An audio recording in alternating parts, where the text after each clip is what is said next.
Bem, boa tarde a todos, mais uma vez, Washington, tudo bom? É muito bom recebê-los aqui. Então, nesse momento, vamos lá agora nos concentrar, né? Já conversamos um pouco, interagimos, conhecemos uns aos outros, e agora, nesse momento, é o momento de nós convidarmos Jesus a estar aqui conosco nesse momento, nos auxiliando, aos espíritos superiores, a nossa irmã Amélia Rodrigues, sua equipe espiritual, para que venha intuir a nossa irmã Dinalva e também nos intuir para que venhamos a absorver tudo aquilo que ela quer nos passar nesse capítulo 9, Luz do Mundo, e dessa forma nós, nós venhamos a poder, né, caminhar cada vez mais consciente, né, daquilo que nós estamos a buscar nesta e em todas as existências que virão. Então, é agradecendo sempre ao Pai da Vida por mais um dia aqui na Terra, para aprender, para nos transformarmos cada vez em seres melhores, que através da luz do conhecimento possamos pôr em prática o verdadeiro amor, né? Permitindo assim que venhamos a nos desenvolver, que venhamos a olhar nossos irmãos não como inimigos, não como estranhos, mas como irmãos realmente. O objetivo é a educação, e a educação nos levará ao amor, ao amor puro e pleno. Esse homem integral que nos apresenta Joana de Ângeles e sabemos ser Jesus Cristo. Então, com as bênçãos que sabemos todos recebemos, todos os dias, que possamos iniciar os trabalhos, esse estudo, com força, com coragem, com determinação realmente de seguir em frente, mesmo diante das dificuldades.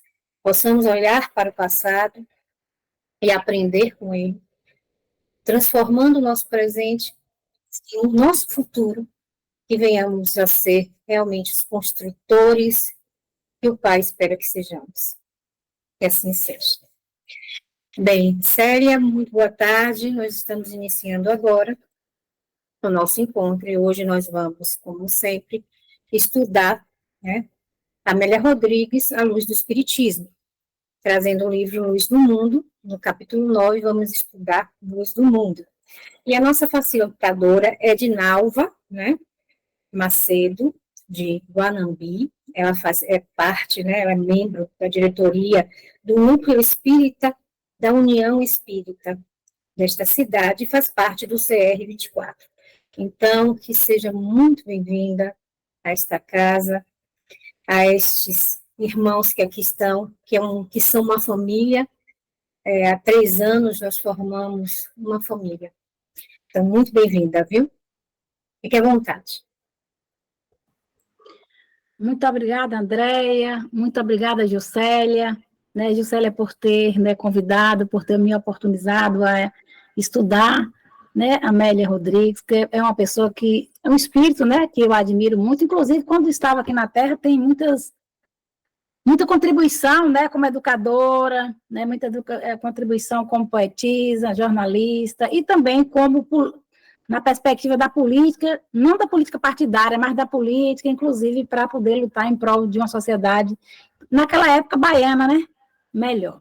Eu quero também, mais uma vez, né, dar boa tarde aqui para a Lenita, para Alexandre, né, para a Ana Cecília, mais uma vez, para Dilmir Macedo, Clarice, Andréia, mais uma vez, e todas as pessoas, né, que estão aí e que vai colocar no YouTube, né? Vai ser gravado e colocar no YouTube, e as demais pessoas, né, que forem acessar esta live, né?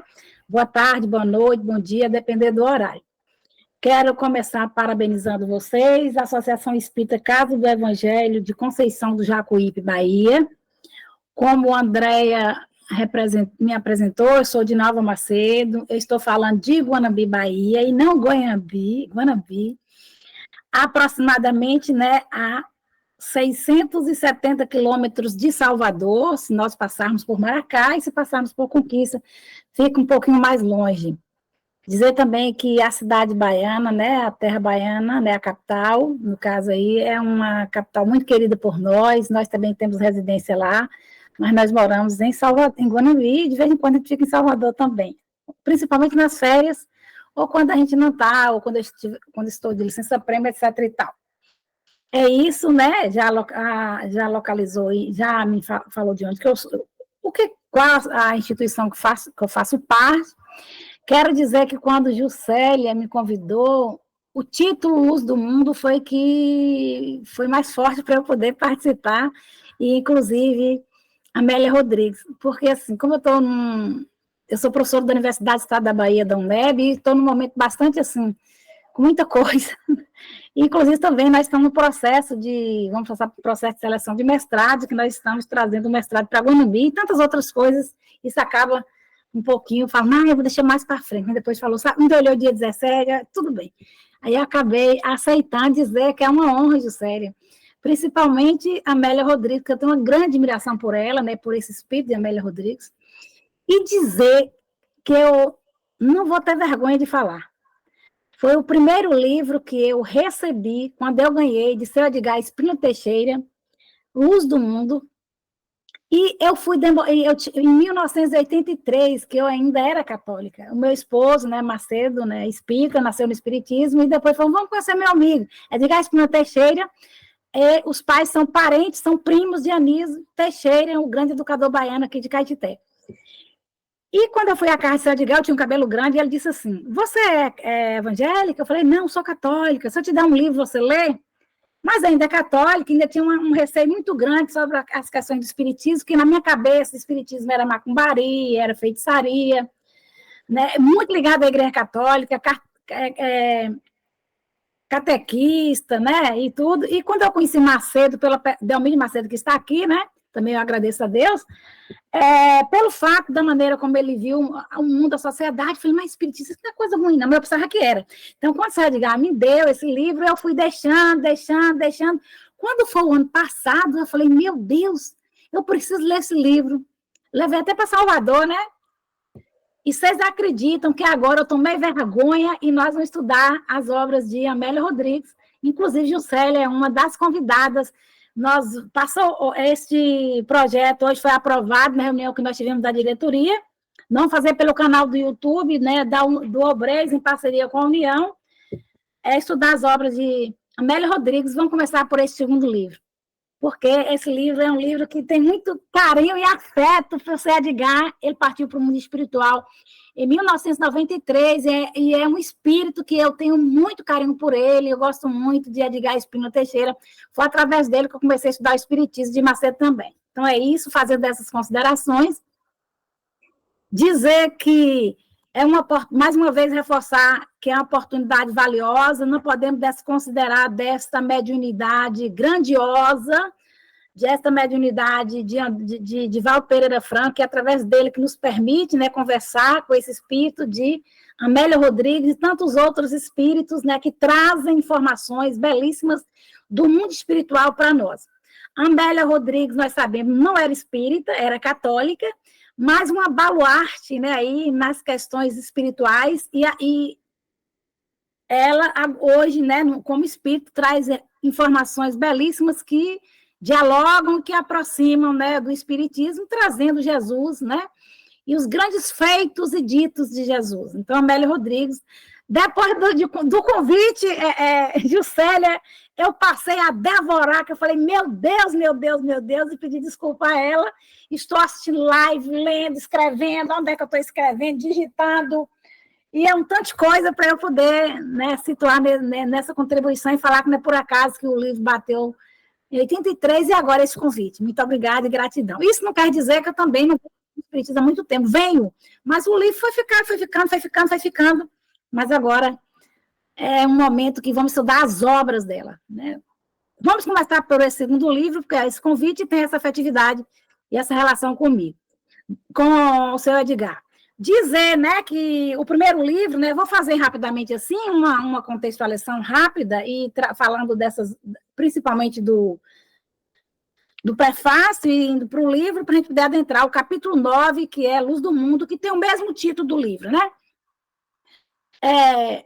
Esta benfeitora espiritual, Amélia Rodrigues, através da psicografia de Francisco de Franco, no dia 25 de janeiro de 1971, ela nos presenteou, né, este livro organizado. É claro que não foi só este dia, mas foi quando organizou e quando se fez o prefácio, né, datado de 25 de janeiro de 71, já tem aproximadamente 53 anos nesta existência, eu tenho 60, então 7 anos, quando eu estava aqui, este livro foi escrito, né, psicografado por Divaldo Pereira Franco, né, através do espírito de Joana de Ângeles.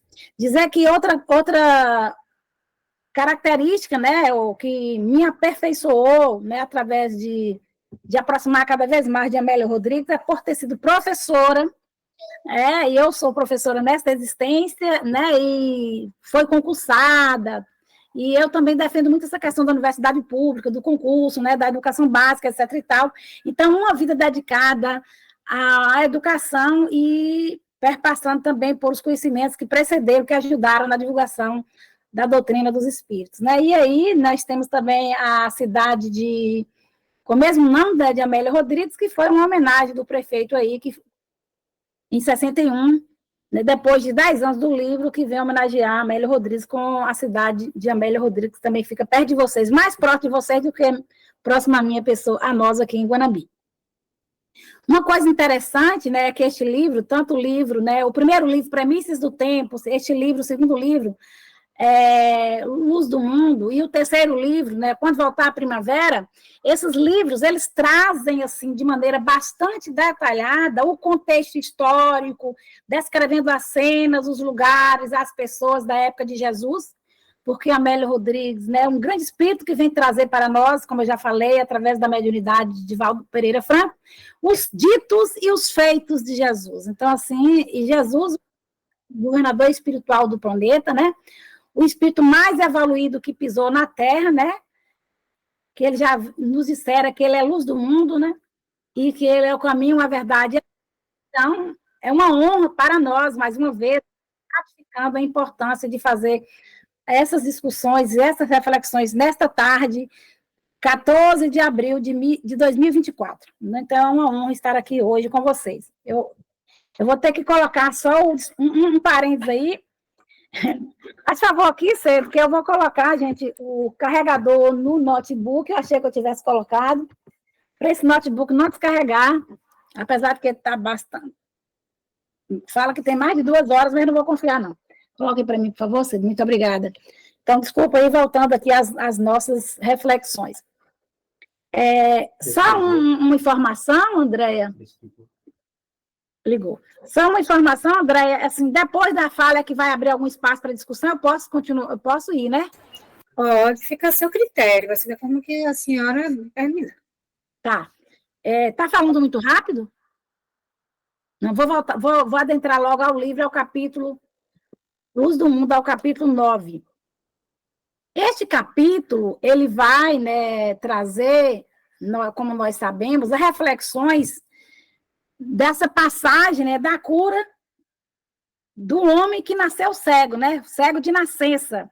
E esta passagem, ela está no livro do Evangelho de João, que vai do capítulo 9, que vai do item de 1 a 41.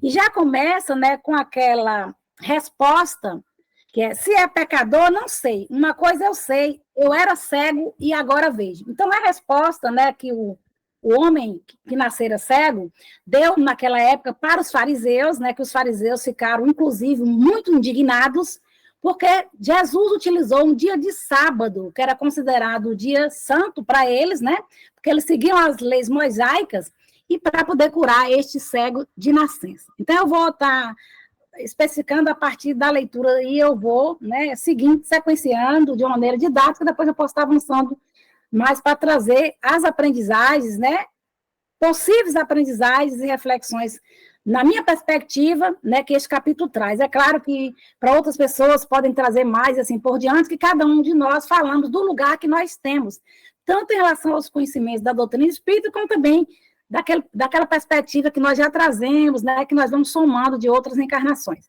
e do momento que nós estamos vivendo. Então, começar este capítulo, né, se é pecador, não sei, uma coisa eu sei, que eu era cego e agora vejo.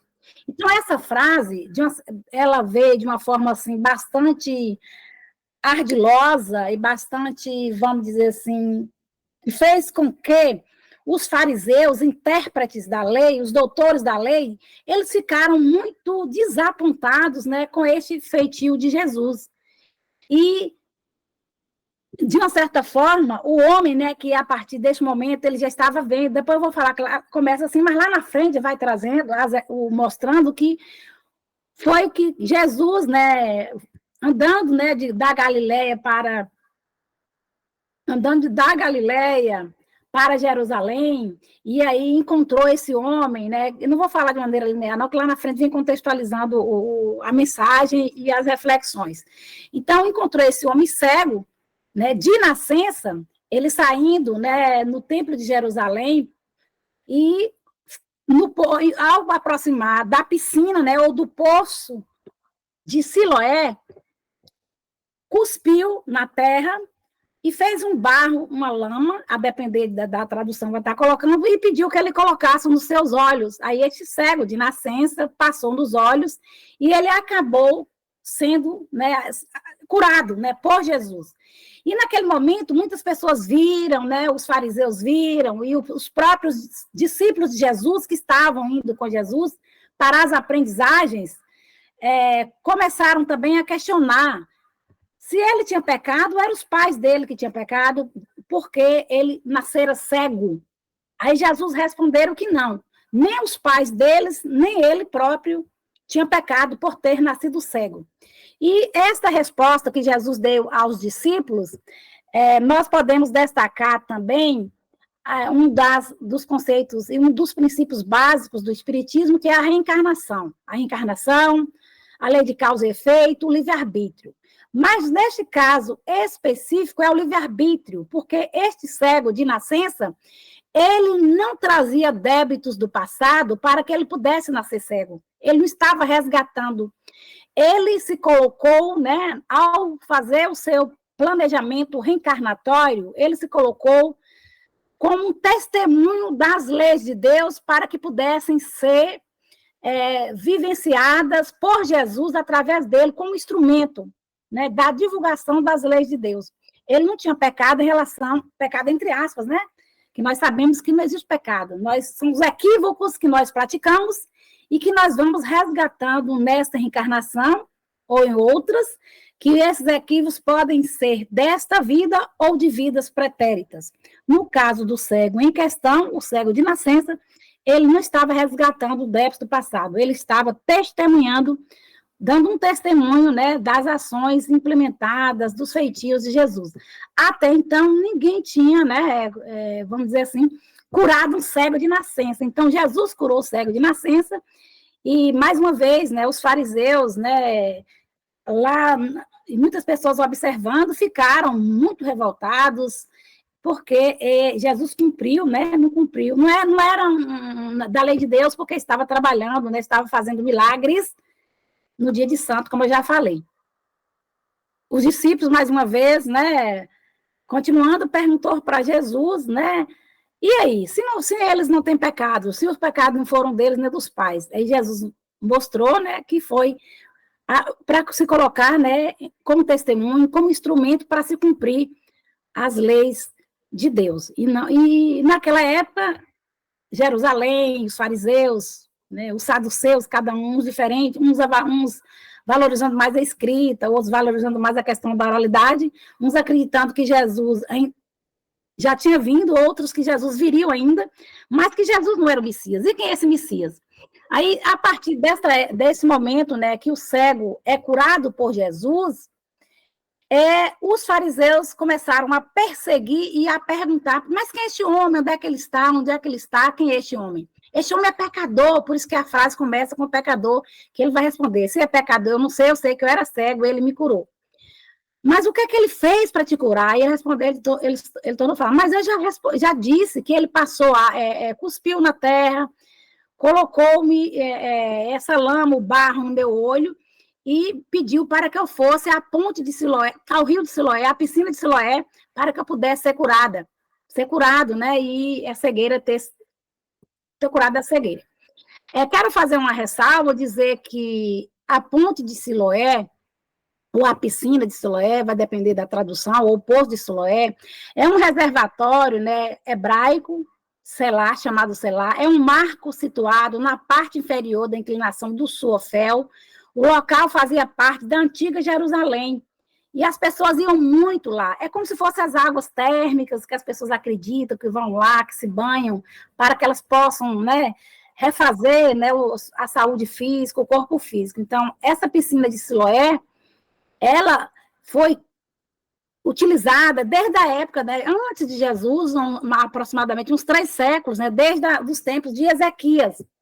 E lá muitos enfermos, muitas pessoas que acreditavam ainda esperançosos na melhoria, mergulhavam nessa água da piscina de Siloé, ou do poço de Siloé.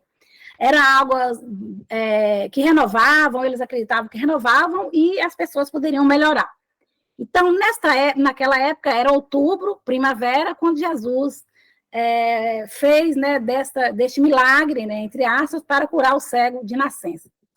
O cego, né, contemplou muito, né, o ex-cego, né, contemplou muito as paisagens, né, a árvore, as folhas, as flores, o sol brilhando, e os fariseus continuavam instigando, mas que negócio é esse? Quem é esse, né, que te curou? E a gente pode fazer uma reflexão aqui, que o cego, ele não era cego do espírito, ele se via pelo espírito, ele só era cego de nascença do corpo físico, porque nós sabemos que tem 2 tipos de cegueiras. A cegueira, o próprio texto vem nos informar em relação a isso, a cegueira do corpo e a cegueira do espírito. Os fariseus, esses que ficavam questionando, né, e revoltados, né, por esse fato que Jesus praticou em relação ao cego de nascença, eles eram cegos, não do corpo físico, mas cegos do espírito, porque mesmo Jesus fazendo, né, praticando este ato, eles continuaram cegos, né, sem enxergar as maravilhas da vida. Eles eram muito levados às coisas mais das aparências, né? Mesmo o dia de sábado, sendo um sábado, né, santo, considerado lá em Jerusalém, né, conforme as leis mosaicas, que eles seguiam as leis mosaicas, mas eles mudavam o estatuto a depender, para atender às suas necessidades materiais e para atender às suas vontades. Então, eles, de uma certa forma, não se modificaram, né, pelo feitio, né, por esse fato da cura do cego que nascera de nascença. Eles continuaram, né? Tem uma passagem aqui, umas questões que eu acho bem interessante, é quando os fariseus, né, questionam ao cego e colocam o seguinte: mas o que aconteceu mesmo? Eles, mas já falei, queres saber de novo? Conheces esse homem? Não. Onde se encontra agora? Não sei. O que te fez ele? Já disse, aquele homem chamado Jesus fez o lodo, ungiu-me nos olhos e disse: vai a Siloé e lá vai e fique vendo. E nasceste cego, os fariseus continuaram indagando ao homem.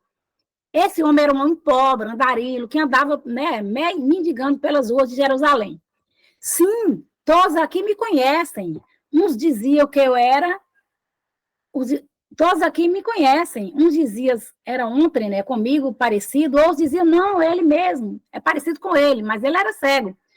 Então, a ira, a espuma, o veneno e a astúcia e continuava, né, com os fariseus, porque eles continuavam revoltados pelo feitio de Jesus. Aí eles não deram por satisfeitos, foram questionar os pais do homem que nasceram cego, ou seja, dos ex-cegos. Os pais temeram muito, né? Mas eles foram interrogados também. Olha, se você continuar falando, né? Aí antes de interrogar os pais, eles continuaram inquirindo, perguntando ao ex-cego. Se você continuar sustentando que foi esse Jesus de Nazaré que lhe curou, que você nasceu cego, você vai ser expulso. Vai ser expulso das sinagogas, né? Ou seja, da sinagoga, o local lá, né? que as pessoas reuniam para poder professar as religiões, né, os credos da época. Aí ele respondeu, eu sei. Mas ele é um pecador? Ah, se é um pecador, não sei. Eu sei que me curou e me curou num dia de sábado. Ah, mas se curou um dia de sábado, isso não vem de Deus. Os fariseus redarguiram ao ex-cego, porque ele não respeitou as leis de Deus. Não sei se é um pecador, que é a mesma resposta lá no início, né, que inicia o início, né, inicia Plenário Vicioso, este capítulo 9, Luz do Mundo. Eu não sei se ele é pecador, mas eu sei que ele me curou. Aí os fariseus, né, continuam inquirindo aos pais do ex-cego. Aí os pais do ex-cego falam, ele já tem idade. Mas esse é seu filho? Sim, ele é meu filho, mas ele nasceu cego, só que hoje ele né, não é mais cego e foi Jesus que o curou. Mas você não quer, se você quer saber, vocês querem saber, vão perguntar a ele, porque ele já tem idade, ou seja, é de maior, ele pode dar todo o relato do que aconteceu. E os fariseus, mais uma vez, continuam indignados por Jesus, né, ter feito isso em pleno domingo, em pleno sábado, né, que era considerado dia santo. E aqui nós questionamos, será que nós estamos utilizando o sábado, o domingo, que nós às vezes não trabalhamos fora, para que nós possamos, né, conviver de uma maneira melhor com as pessoas, né, com os nossos familiares, com os nossos amigos, aproveitando as horas que o tempo urge, para que nós possamos compreender que nós somos espíritos imortais e estamos estudando e compreendendo o verdadeiro sentido de estarmos aqui no planeta Terra? Nós, espíritas, compreendemos o verdadeiro sentido da reencarnação? Teoricamente, com certeza sim. Mas estamos trazendo para as nossas vidas, para que nós possamos cada vez mais combater o orgulho, o egoísmo, que são os dois maiores chagas da humanidade, que nos atrapalham a alavancar, a compreender o verdadeiro sentido de Jesus, ser o governador espiritual do planeta, de nos espelhar em Jesus, né? Como a caridade é entendida por Jesus, e nós espíritos colocamos o BIP, né? Benevolência para com todos, indulgência para com as faltas alheias e perdão das ofensas. Então, são momentos, né? Eu estou falando que quando eu li, eu fui pensando também nessas reflexões. Outras pessoas podem pensar em outros e assim por diante. Jesus nos deu o exemplo da humildade, do amor, do perdão. E os discípulos, Pedro, perguntou para Jesus, mas perdoar só 7 vezes? Perdoar 7 vezes ou 70 vezes 7 as ofensas, ou quantas vezes necessárias forem, para que nós possamos melhorar, para que nós possamos não guardar rancor, não guardar ódio, porque guardar mágoa é lixo. E a mágoa vai nos prejudicar. E trazendo para as obras de Amélia Rodrigues, né, psicografada por Francisco Cândido Xavier, todas as obras, a maioria delas, né, inclusive Denise Lino, né, publicou um livro que agora sobre a vida de Pedro, porque ela quis ver, ela defende a tese que Pedro foi um dos discípulos, né, que se perdoou depois, viveu no remorso, mas ele não ficou trazendo a culpa, ele alavancou, ele cresceu, ele evoluiu, né, e Pedro é um exemplo, para a gente não ficar nos culpando frente aos equívocos que nós praticamos. Nós precisamos alavancar para que nós vamos cada vez mais nos aproximando, né, da felicidade, que é o destino de todos nós, né, da evolução, ou seja, da salvação, né, que é a nossa evolução moral, intelectual e espiritual. E voltando para o texto propriamente dito, Jesus continuando com os discípulos, lá na frente Jesus reencontra o ex-cego. E quando Jesus reencontra o ex-cego, ele viu e ele pergunta para o ex-cego, crês tu no Filho do Homem? Interrogou Jesus ao reencontrá-lo. Aí o ex-cego coloca, quem é ele, Senhor? Para que eu creia nele? Já o viste? É ele quem fala. Aí Jesus responde para o ex-cego, é ele que fala contigo.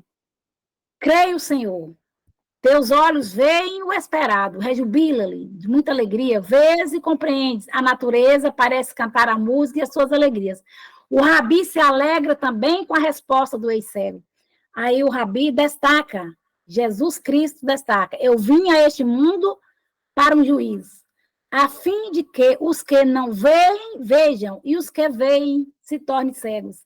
E aqui a gente faz um parêntese, né? Nós fazemos um parêntese para refletir em relação aos fariseus. Mesmo os fariseus vendo, né, e através da fala do ex-cego, né, e das pessoas também que estavam por perto, falando que Jesus havia curado, né, o ex-cego, o cego, que hoje é cego, de nascença, eles continuaram cegos, né, cegos do espírito, né, não com remorsos, com raiva, né, e não trouxeram, não alavancaram no sentido da evolução, de abrir as luzes da alma, as luzes do espírito continuaram na cegueira, e mais da maneira dogmática, formal, de guardar o dia de sábado, dia de santo, porque também eles acreditavam nas leis mosaicas, né, e que Jesus não era o Rabi, Jesus não era o Messias, que o Messias ainda viria, não era aquele. Né? Então, daí Jesus, né, depois que conversa com os cegos, os discípulos estavam próximos, por isso que os discípulos perguntaram para ele na hora, né, que eu já falei aqui, quem era o pecado? Ele pecou? Ou seus pais pecaram, né? Foi nesse momento que, quando Jesus reencontrou o ex-cego, conversou com ele, ele reconheceu que Jesus, né, quando Jesus falou que era ele, o Messias, e os discípulos perguntaram, mas ele pecou ou porque ele nascera cego, né? E quem pecou? Os discípulos perguntaram. E aí Jesus respondeu que nem ele, nem os seus pais, e foi esse espírito, quando ele reencarnou, se colocou, né, como uma prova no sentido de testemunhar as leis de Deus através, né, de Jesus, e ele sendo o instrumento. E aqui, como eu já falei, podemos reforçar que há duas cegueiras, né? Quando Jesus fala que aquele que ele veio, né? Para que aqueles que não tinham olho que vejam, e aqueles que outros têm olhos, né? Olhos físicos e continuam não vendo, né? Tem olhos físicos, mas não tem olhos do espírito. Então, há duas cegueiras, né? A dos olhos e a do corpo físico. Né? A do corpo físico e a dos olhos, desculpe, e a do espírito, ou seja, da alma, quando nós estamos reencarnados ou reencarnadas. Ele se dirigiu a seus discípulos e lhes falou da sua ligação com o Pai, da cegueira dos que vendo não enxergavam, porque não distinguiam as sombras da luz. Será que nós distinguimos as sombras da luz? Joana de Ângeles vem nos trazer reflexões belíssimas, né? Inclusive o livro Plenitude e do autodescobrimento, nos trazendo reflexões para que nós possamos nos voltar para dentro de nós, né, para a nossa psicologia profunda, para nosso self, para que nós possamos nos autoconhecer. E a gente não guardar a culpa, porque a culpa prejudica. Enquanto que Pedro trabalhou a culpa, não guardou, e ele foi para o ressurgimento, para que ele pudesse continuar a sua evolução, naquela época Judas não fez isso. Judas se culpou de muito, se culpou muito, né? E porque para ele foi muito pesado. Mas até hoje tem muitas pessoas que ainda continuam, depois da Sexta-feira Santa, queimando Judas, né? E nós sabemos que Judas já teve várias reencarnações, inclusive uma das reencarnações, como Joana d'Arc, né? A grande defensora lá na França, que também morreu e que não... que continua evoluindo e que não renegou Jesus. E aí, Joana de Ângeles, é interessante, né, que a Amélia Rodrigues, ela faz parte da Pleiade, da falange de Joana de Ângeles, né? Enquanto que Joana de Ângeles vem trazendo ensinamentos valiosos da psicologia profunda, né, para a Terra, através de Valdo Franco, Joana de Ângeles vai trazendo conhecimentos, reflexões profundas, né, da vida de Jesus, dos ditos e dos feitos de Jesus, através da mediunidade de Valdo, e a gente conectando, né, com os princípios da doutrina espírita, com os princípios kardecianos, para que nós possamos cada vez mais alavancar e entender Jesus como modelo e guia. Que Jesus já nos dissera, vós sois deuses, faça brilhar a vossa luz. Sabemos que nascemos com a centelha divina, cada um de nós. E essa centelha divina, ela vai se aflorando através das reencarnações e reencarnações. Nós vamos adquirindo, evoluindo intelectualmente, outras vezes moralmente, outras vezes nós vamos estacionando, mas o Espiritismo vem nos mostrar que nós não perdemos aquilo que nós já galgamos, aquilo que nós já alcançamos. Isso é importante. Os desencarnes, né, a morte, né, que é simplesmente a passagem para o mundo espiritual, né? De uma forma mais, a depender da nossa evolução, vai ampliar a nossa consciência, o estado consciencial nosso vai alargando, a depender da nossa evolução, a gente vai compreendendo que Jesus é o modelo e guia e que todos nós vamos evoluindo. Jesus é o governador espiritual do planeta, né? Ele ajudou a plasmar, a pensar, a arquitetar o planeta Terra. Tem pessoas que questionam assim, mas, às vezes nos perguntam, então Jesus, espírito evoluído, espírito puro, Deus criou Jesus como espírito puro? Sabemos que não. Todos nós fomos criados simples e ignorantes. Jesus também passou pelo reino mineral, pelo reino vegetal, pelo reino animal, pelo reino nominal, bilhões e bilhões de anos. Aí, quando ele estava evoluidíssimo, foi que ele foi chamado, e ele aceitou o chamado de Deus para que pudesse ajudar a plasmar, a pensar, a arquitetar o planeta Terra e ser o governador espiritual do planeta, o governador, né, da Terra, que está aí para nos ajudar.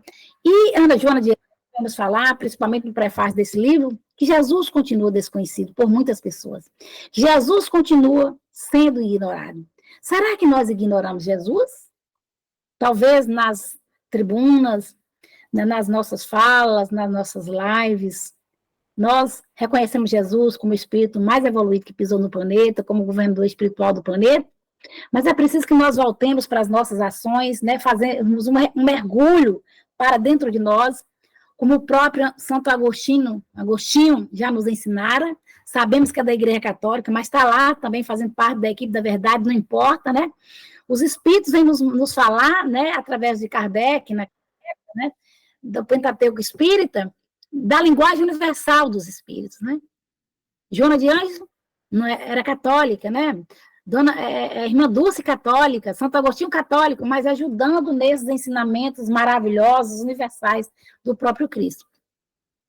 Então, voltarmos para dentro de nós, isso é importante, né, como o Santo Agostinho já nos ensinaram.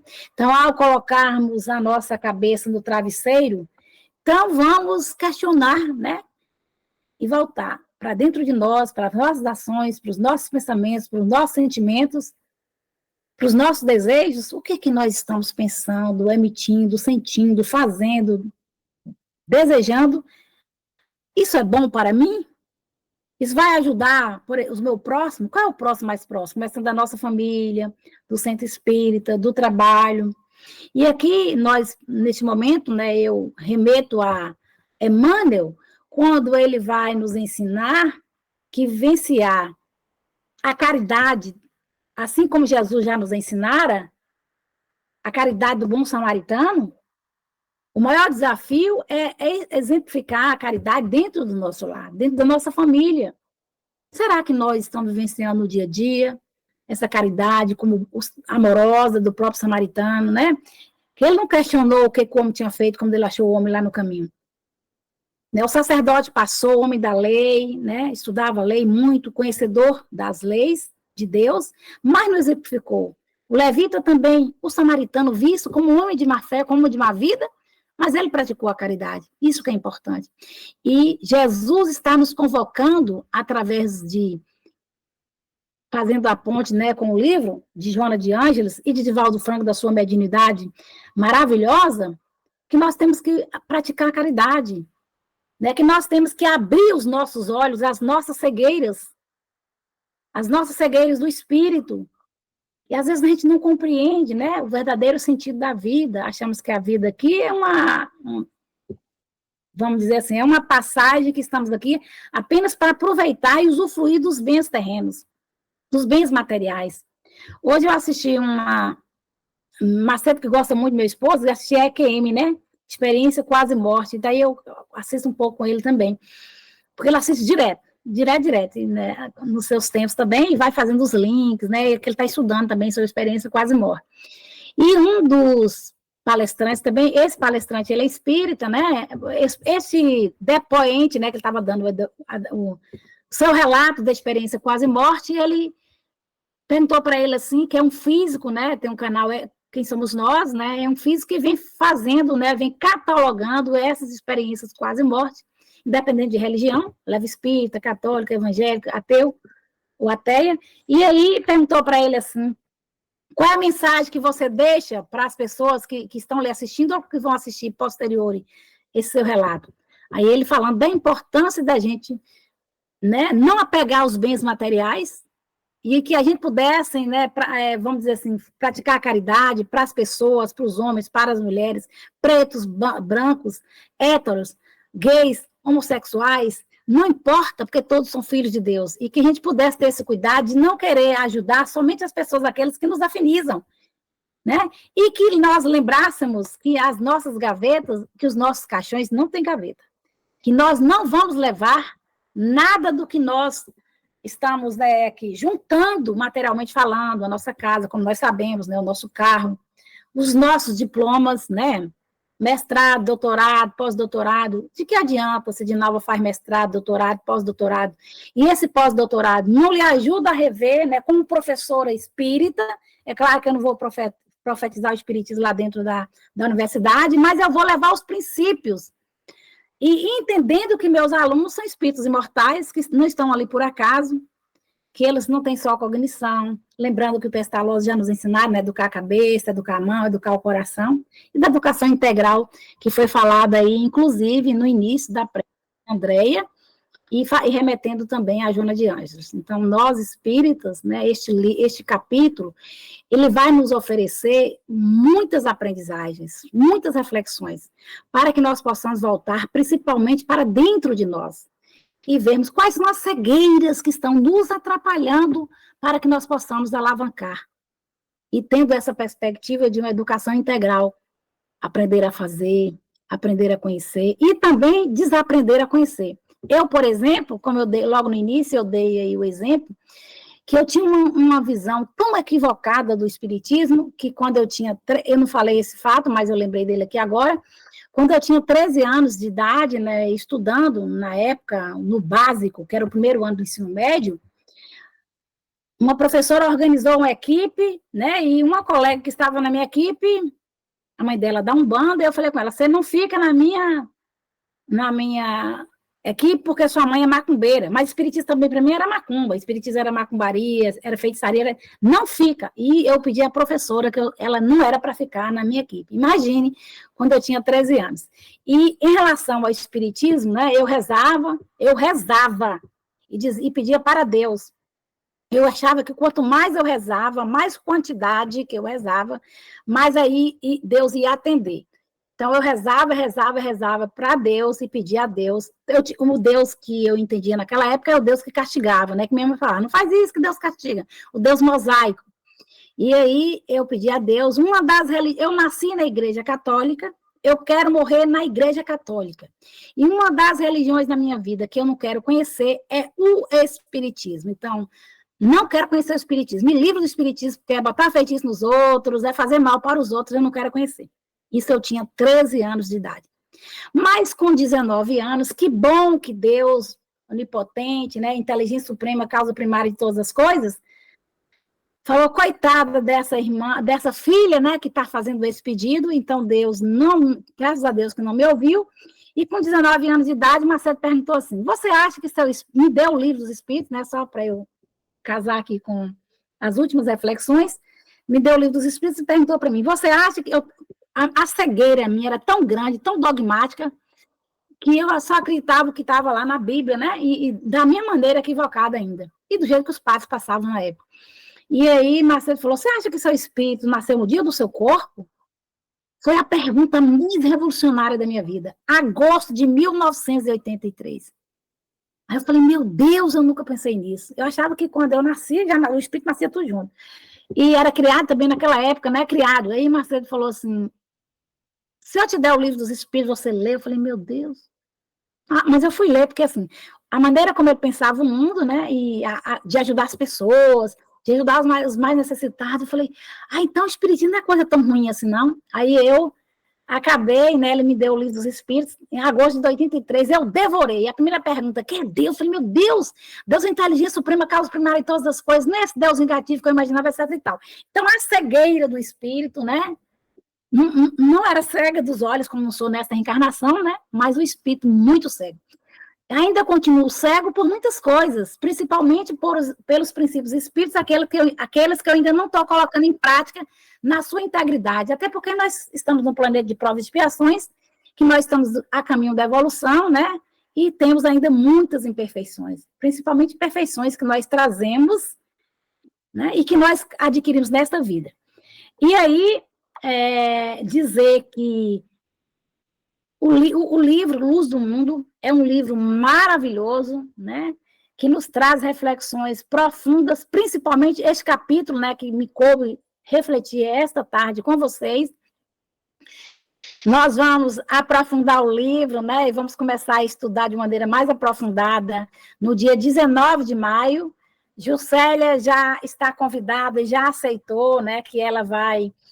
Ficou responsável pelo capítulo, acho que é a Boa Nova, o capítulo 1, né? O capítulo 1. E convidei a Adinólia, né? Que a Adinólia tem uma live sobre obras e vidas de Joana de Ângeles. Ela vai fazer esse início, né? Das reflexões, falando dessa importância de Joana de Ângeles e com a parceria com o Divaldo Franco. E Macedo vai falar o capítulo 3º. E eu vou trazer as reflexões de Joana de Ângeles, são as reflexões ligadas à questão da educação, que eu sou uma educadora e educadora apaixonada por Joana de Ângeles. Viu?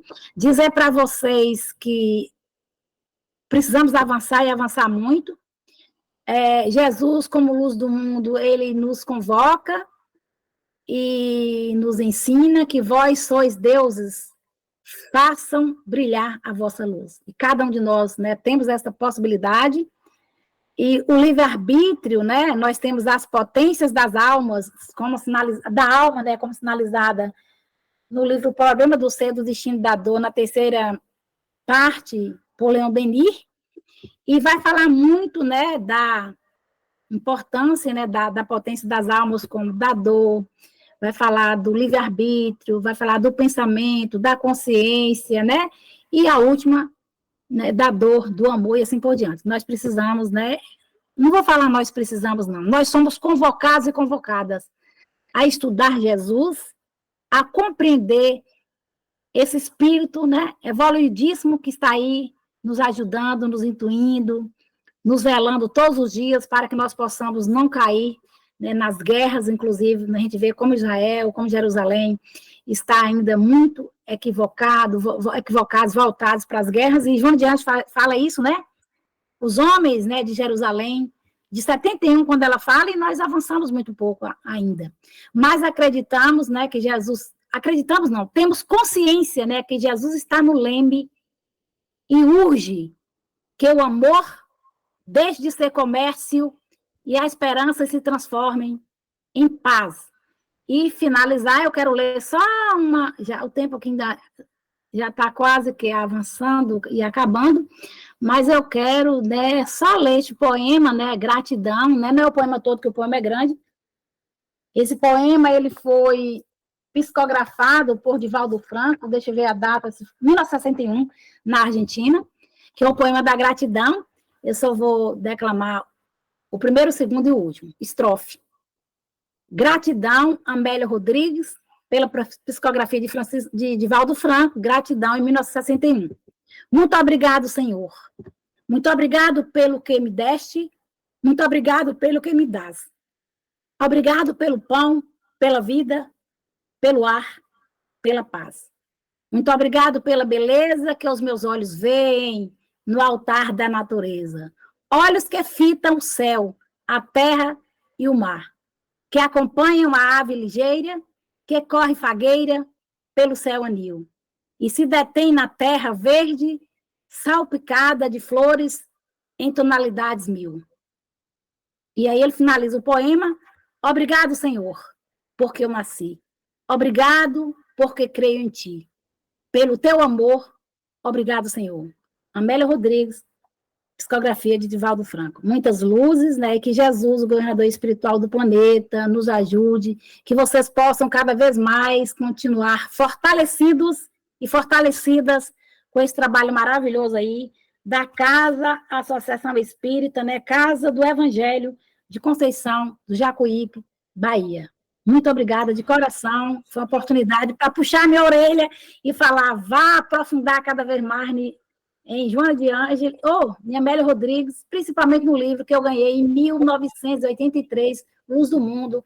E aqui eu agradeço a seu Edgar, que com certeza, né, ele é um espírito que continua nos abençoando, nos ajudando, muitas luzes. Agradeço também a Amélia Rodrigues, agradeço a você, Juscelia, que fez o convite, a você, Andréa, mediou aí a todos vocês que estão aqui, e aos espíritos que com certeza também se fazem presentes para nos intuir, para nos fortalecer e para poder nos ajudar nesta nossa caminhada. Muitas luzes. Alguém gostaria de fazer alguma pergunta? Vai lá, Washington. Não é pergunta, não. Dinalva, eu quero parabenizar a citação que você fez de Leon Denis, da parte 3 do livro O Pronunciado Fundador, quando você fala das potências da alma. E justamente essa sua fala vem caminhar justamente com a mensagem, luz do mundo, né? Então, se você faz as suas potências brilharem internamente, você tornar-se-á luz do mundo. Então, eu gostei muito dessa sua lembrança do Leon Denis. E obrigado. Beijo. Obrigada. E na hora que eu organizei, eu não pensei em Leon Denis, ele veio foi nesse instante aqui na minha cabeça, viu?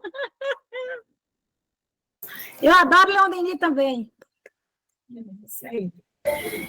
Que possamos, então, Dinalva, ser esse ponto de luz onde quer que estejamos, né? Essa luz que Amélia nos convida a desenvolvermos, que Leon também vem nos falar, que sejamos esse ponto de luz e que essa luz que está dentro de cada um de nós, ela possa brilhar, porque muitas vezes ela se encontra muito apagada e nós precisamos acreditar nesse potencial e sermos essa luz onde quer que estejamos. Gratidão, viu? Em nome de toda a equipe da casa. Então, mais alguém gostaria de fazer alguma colocação ou alguma pergunta? Não? Bom, então vamos encerrar com a prece. Se agradecemos no início, vamos agradecer agora no final, novamente. Ao Mestre Jesus, a espiritualidade amiga, nossa irmã Amélia Rodrigues e sua equipe espiritual, que pôde nos auxiliar, que pôde intuir, né, a facilitadora, proporcionando assim uma compreensão sobre o que ela passa no livro. Que possamos sempre trilhar o nosso caminho cada vez mais conscientes, cada vez mais estendendo as nossas mãos para os nossos irmãos que estão sofrendo, que estão passando suas dificuldades, que possamos orar por aqueles que já partiram, por aqueles que aqui estão, promovendo assim a caridade e o amor, porque a caridade é o movimento do amor. E dessa forma, fazermos o que o Mestre Jesus nos pede. Possamos perdoar 70 vezes 7, muito mais até do que isso. Que possamos compreender que o outro tem seu próprio tempo. E dessa forma, auxiliar. Conduzi-los sempre da melhor maneira possível. Como espíritas, como espíritos, nós temos o dever, através do conhecimento que a espiritualidade nos traz, com a permissão de Deus, de dar sempre o nosso melhor, de vivenciar as dificuldades e superá-las, permitindo assim que possamos alçar novos voos, ressignificar, né, a nossa vida. Se cometemos algum equívoco no passado, conscientes hoje, não façamos mais. Esse é o convite que o Mestre Jesus nos faz, é o convite que Santo Agostinho nos faz, quando ele nos pede para olhar as nossas ações diárias, refletir sobre elas, para que pouco a pouco venhamos a nos educar e não repeti-las novamente. Então, que Deus, em sua infinita bondade, alcance todos os corações deste planeta, no universo, em todas as suas criaturas. Muita luz, uma excelente semana para todos e até a semana que vem. Que assim seja. Muito obrigada, gente, que assim seja, que Deus nos abençoe, nos proteja e nos ilumine, viu? Boa semana para todo mundo. Que Muita assim paz. seja. Gratidão. Deus abençoe. Tchau, gente. Tchau, gente. Obrigado.